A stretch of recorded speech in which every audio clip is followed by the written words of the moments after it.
Hello there, Virgos. Welcome to your weekly reading. First of all, when I was shuffling the spread, what I had for you was I see this woman. She's wearing this Victorian dress. She looks like almost like a governess. You know, somebody that takes care of the household, takes care of the kids, and keep the mansion, the estate running. She looks she's I believe she's a mother, but she looks more like a governess. Like she's a little bit cold, a little bit distant. And she has her kind of finger wagging like she's scolding somebody. And then on the ground, you see this little girl. She's probably like 5 years old. She's holding a doll. And there are like two broken plates on the ground. And it seems like she was scolding at the little girl because the girl probably broke those plates from the image that I saw.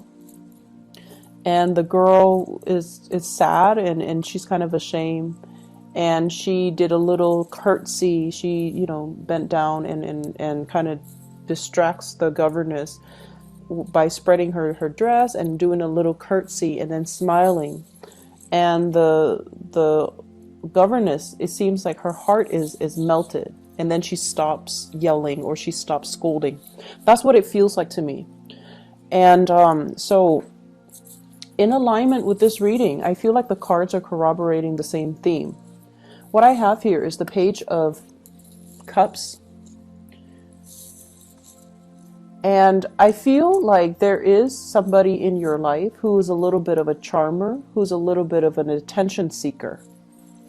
And I feel like, this is somebody that might have been very evasive when it comes to their responsibility. So it doesn't really matter how old they are. They could be a child, or they could be an adult acting like a child or behaving like a child.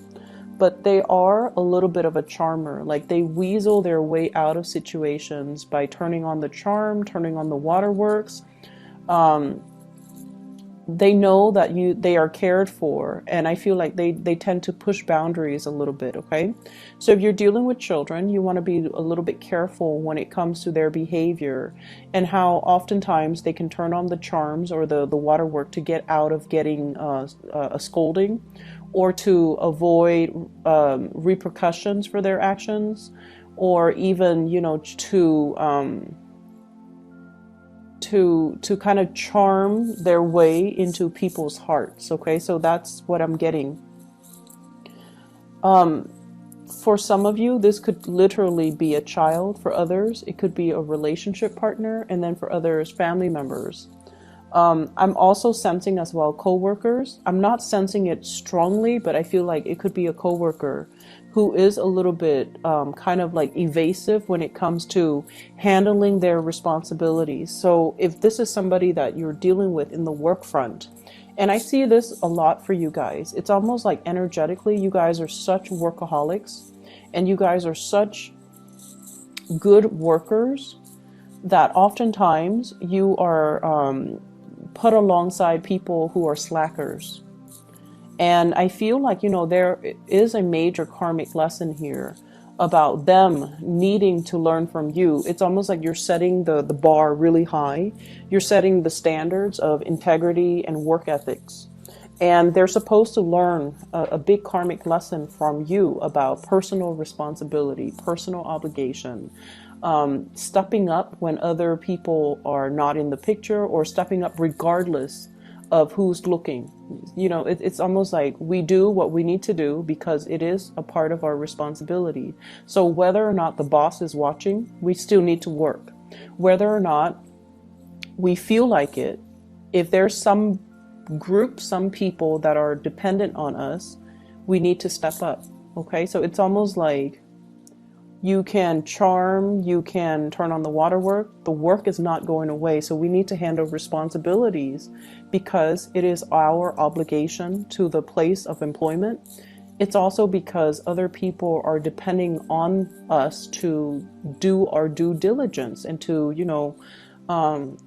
take care of responsibility. So they're supposed to learn these karmic lessons about, self-sufficiency, about as well, understanding that they need to hold up their end of the bargain. And a lot of the times, from what you're supposed to be learning from them as well, is to learn to ease up a little bit, is to learn to, delegate responsibilities, and also to learn to set boundaries so that responsibilities are not dumped upon you, because these are opportunistic types of people. And when they sense that you're very, very kind, and when they sense that you're able to, that you're doing things like above and beyond your scope of responsibilities, they like to dump responsibilities on you. So I feel like there is a karmic lesson needing to be learned from both parties in the work environment. Okay. I definitely feel there's something cracking. It's almost like the straw that broke the camel's back. And so this week, there is a lot of responsibilities that you have to take care of. And you are not in a position to take on more. You're in a position to learn to say no to other people, to learn a very direct way to say no to people, to draw very clear boundaries, and to also set people in their place. Okay, what I have here is the Ten of Wands. This is a lot of things that you have to take care of, a lot of loose ends to tie up, a lot of things that you're physically carrying around. And if you are kind of like trying to avoid people, I usually think of this as like, he's using those wands to cover his face, not wanting to see people, not wanting to confront people, conflict avoidance, trying to just avoid certain people. This is really a week for you to step into this power with the Ace of Swords. This is like saying what's on your mind and meaning it, and learning to say no to people, learning to cut people out. Okay, the man on the horse, he's a little bit shocked by this Ace of Swords. It's coming out in such a fast and swift and truthful manner that he didn't expect. So if you have been kind of like, the doormat, I feel like this is the week where it's like, enough's enough. I'm not going to be taking on other people's responsibilities. I'm already, stretched thin. I'm already wearing multiple hats. I'm already going above and beyond my scope of responsibilities, and it's not fair. So you're going to set the record straight, and you're going to preserve your time, which is very little and very precious to you, so that you can take care of the things that you need to take care of. Okay. I also see as well, there might be issues when it comes overall with like conflict within the family. What I have in this spread though, and I don't want you to fret, okay? I have a lot of love. I have a lot of communication and a lot of love. And so the people around you, they truly, truly, truly care about you. Even those co-workers that slack off, they care about you. They don't want any harm to fall on you, not only because your use value to them. I feel like they like you as a person.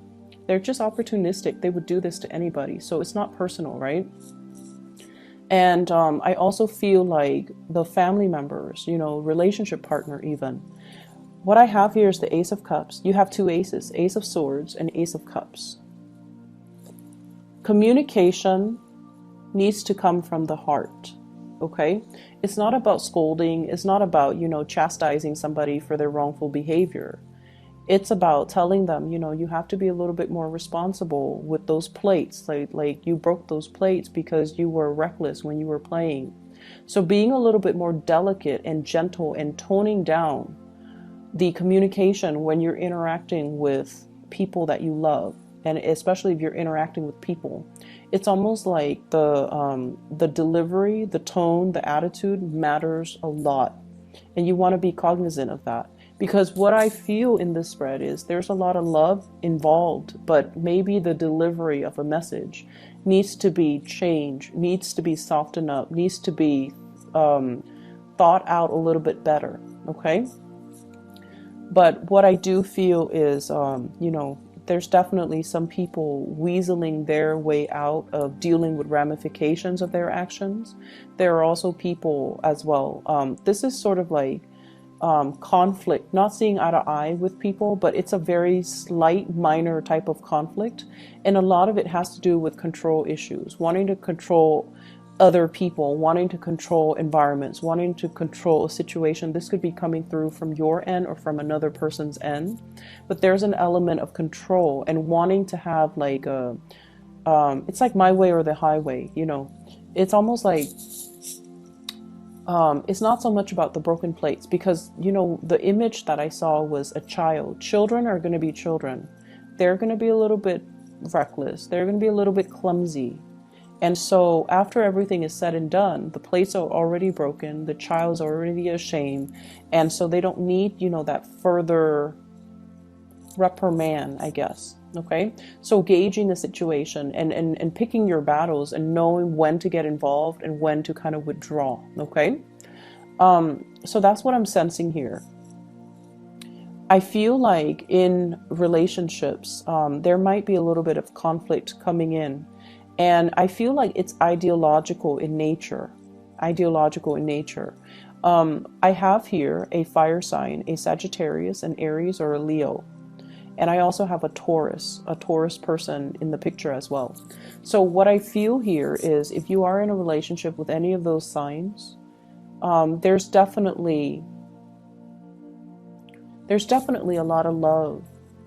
But I almost feel like ideological differences get in the way. And what we have to try to remember is just because someone doesn't see things the way that we see things, it should not.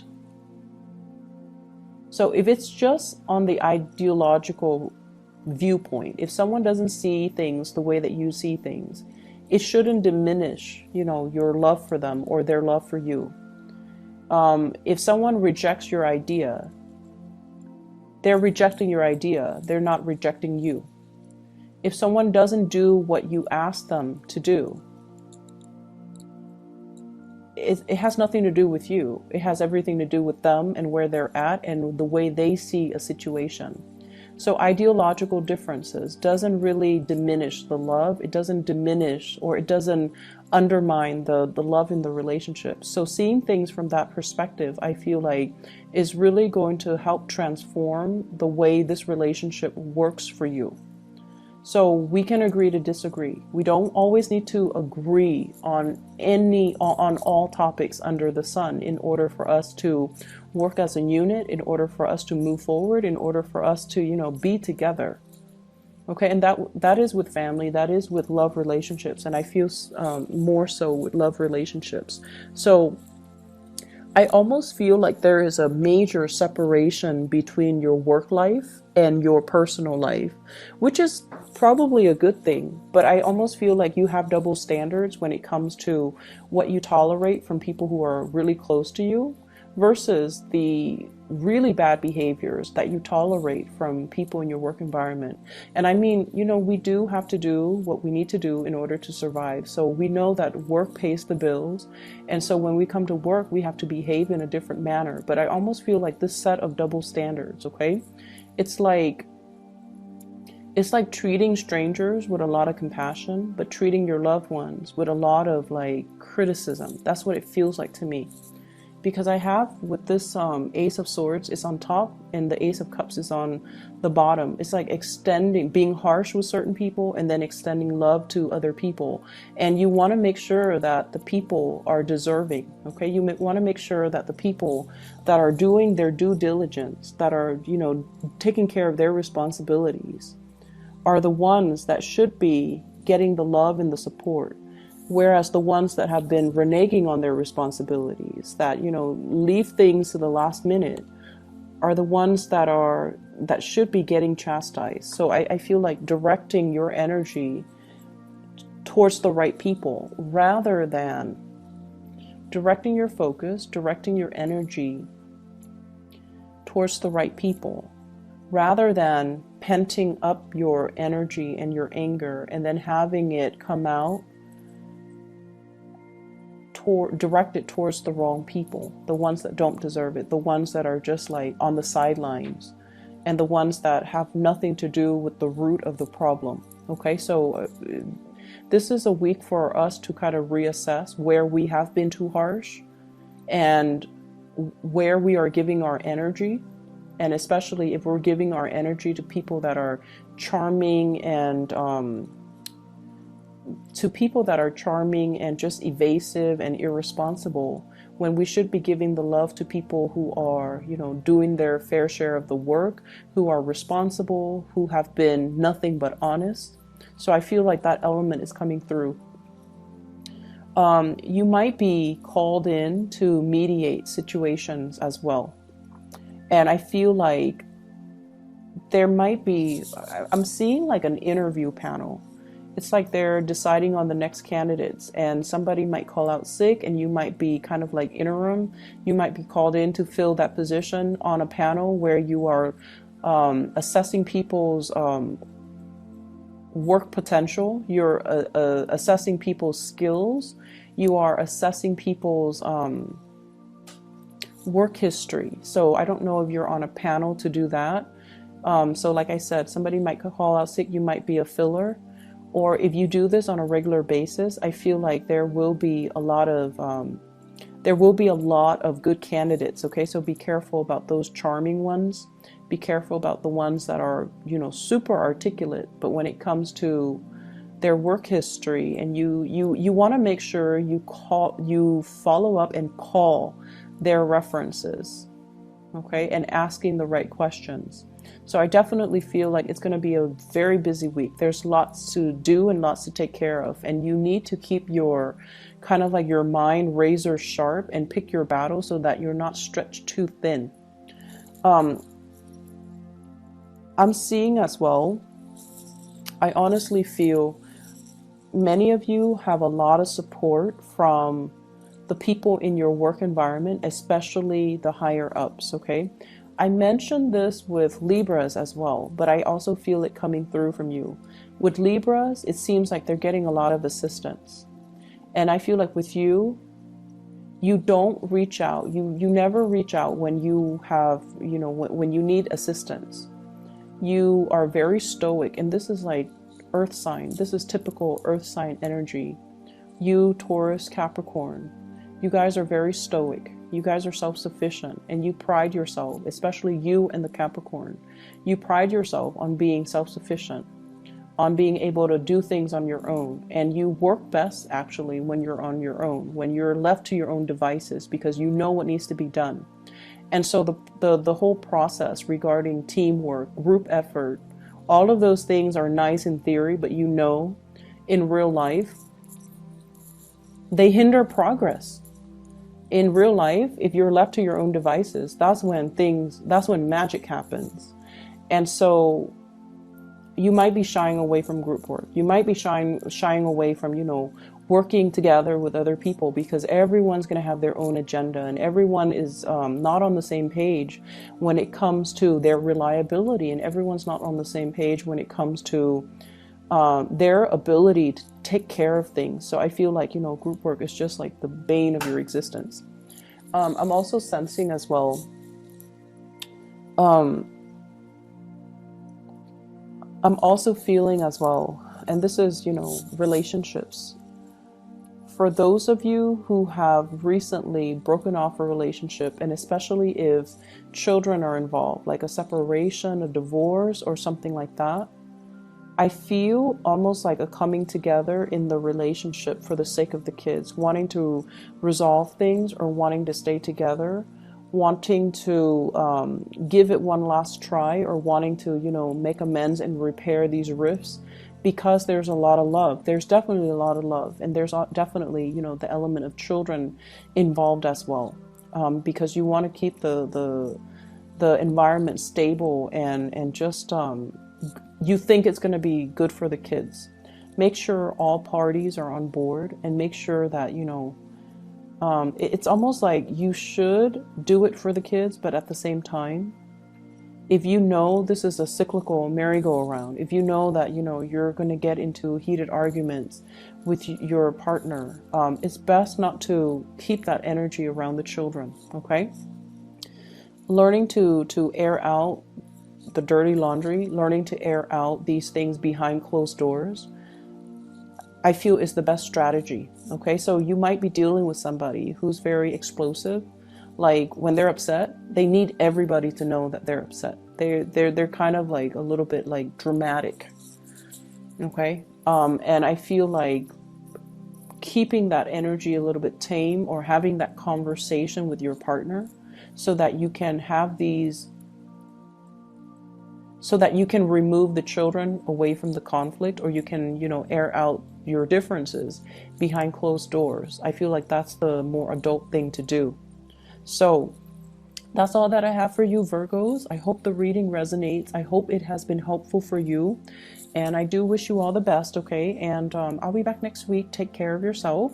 Hopefully this energy will clear up, and then we'll have, like a clean slate reading, okay? Take care. I'll talk to you guys soon.